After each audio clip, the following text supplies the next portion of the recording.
राधे राधे, जय श्री कृष्ण। बहुत सारे लोग आज परेशान हैं। कारण है सिर्फ एक पितृदोष। पितृदोष ये एक इस प्रकार की प्रॉब्लम है कि अगर ये जिस किसी के भी साथ हो ना, उसकी ज़िंदगी में उलट पुलट करके सब रख देते हैं। अगर हमारे जो पितृ होते हैं उन्हें तृप्ति नहीं मिली है, वो अतृप्त है, तो भी हमारे जीवन में बहुत सारी परेशानियों का हमें सामना करना पड़ता है। और वैसे तो बहुत सारे सिम्टम्स हैं जो हमें बताते हैं कि हमारे घर में पितृदोष लगा हुआ है, लेकिन यहाँ आज हम आपको वीडियो के द्वारा कुछ ऐसे सिम्टम्स बताएंगे जिनसे आप आसानी से जान सकते कि हमारे घर में पितृदोष है या नहीं। चलिए, तो पहला लक्षण हम जानते हैं पितृदोष का, कि अगर आपके घर में शादी लायक बच्चे या बच्चियां हैं और उनके लिए रिश्ते तो आते हैं, लेकिन किसी ना किसी कारण की वजह से वो रिश्ते होते नहीं हैं, टूट जाते हैं, तो और यह बार बार हो रहा है, एक दो बार हो गया तो कोई बात नहीं, लेकिन ये बार बार हो रहा है, तो हमें ये जानना चाहिए कि हमारे घर में पितृदोष लगा हुआ है, पितृ हमसे नाराज है। चलिए, तो जानते हैं आप दूसरा लक्षण।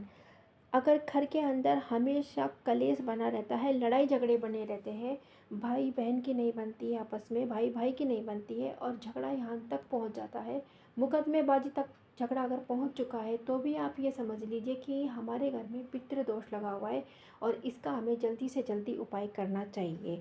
चलिए, आप चलते हैं तीसरे सिम्टम्स की तरफ। तीसरा लक्षण है कि हमारी संतान अगर गलत संगति में पड़ गई है, झूठ बोलती है, चोरी करती है, और या फिर नशे की आदत हो गई है संतान को, तो भी ये पितृदोष ही माना जाएगा। लक्षण है कि कमाई होने के बावजूद भी वो पूरी नहीं पड़ती, जितना हम कमाते हैं उससे ज़्यादा खर्चा होता है और हमें कर्जा लेना पड़ता है, और वो कर्जा चुकने में ही नहीं आता, उससे पहले ही हमें और कर्जा लेना पड़ता है। मतलब जितना हम कर्जे पे कर्जा लिए जा रहे हैं, लेकिन वो किस तरह से चुकाएंगे उसका कोई रास्ता हमें नज़र ही नहीं आ रहा, तो भी हमें पितृदोष है ऐसा मानना चाहिए।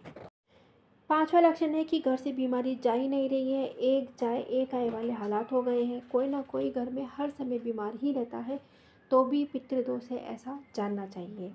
छठा और एक आखिरी लक्षण है, वैसे तो लक्षण बहुत सारे हैं, लेकिन यहाँ हम आपके लिए कुछ गिने चुने लेकर आए हैं जिन्हें थोड़ा मेन माना जाता है। तो लास्ट का जो लक्षण है वो ये है कि अगर सपने में हमें पितृ इस तरह से दिखाई दे कि बुरे हाल में दिख रहे हैं, जैसे कि कपड़े फटे हुए हैं, वो आपसे कुछ खाने के लिए मांग रहे हैं, या वो रोते हुए दिख रहे हैं, बहुत दुखी दिख रहे हैं, तो भी हमें ये जानना चाहिए और किसी विद्वान से ये पता करना चाहिए कि हमारे पितृ किसी तरह की परेशानी में तो नहीं है, और हमें उसका उपाय करना चाहिए। चलिए, तो अब चलते हैं उपायों की तरफ। कौवे की सेवा करें। कौवा श्राद्ध पक्ष में घर घर जाकर खाना ग्रहण करता है। माना जाता है कि कौवे के रूप में ही हमारे पितृ खाना खाने हमारे घर आते हैं। कौवे के अगर हम श्राद्ध पक्ष में खाना खिलाते हैं और पितरों का नाम लेकर उन्हें खाना खिलाया जाता है, तो वो खाना सीधा हमारे पितृ देवता तक पहुंच जाता है। श्राद्ध पक्ष के दिन एक पानी से भरा हुआ मटका, ये अगर हम मंदिर में दान करते हैं हमारे पितरों के नाम से, तो माना जाता है कि इससे भी पितरों को बहुत जल्दी तृप्ति मिलती है और वो हमें सुखी जीवन का आशीर्वाद देते हैं।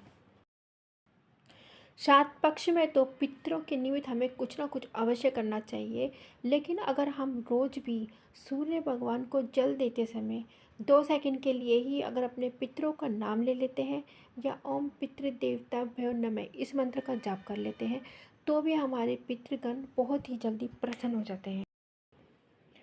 अमावस्या के दिन पीपल के वृक्ष में कच्चे दूध में काले तिल मिलाकर अगर हमारे पितरों के नाम से वो जल पीपल के वृक्ष में चढ़ाया जाए, तो भी हमारे पितृ बहुत ही जल्दी हमसे खुश हो जाते हैं। अगर किसी को अपने पितरों का नाम नहीं पता हो, तो भी अगर वो सिर्फ इन्हें याद करके ही जल चढ़ा दे कि जो भी हमारे घर के पितृ हैं उन सब तक ये जल पहुंच जाए, इतना कहकर भी अगर ये जल चढ़ा दिया जाए, तो भी हमारे पितरों को ये जल प्राप्त हो जाता है और पितृ हमसे बहुत ही खुश हो जाते हैं।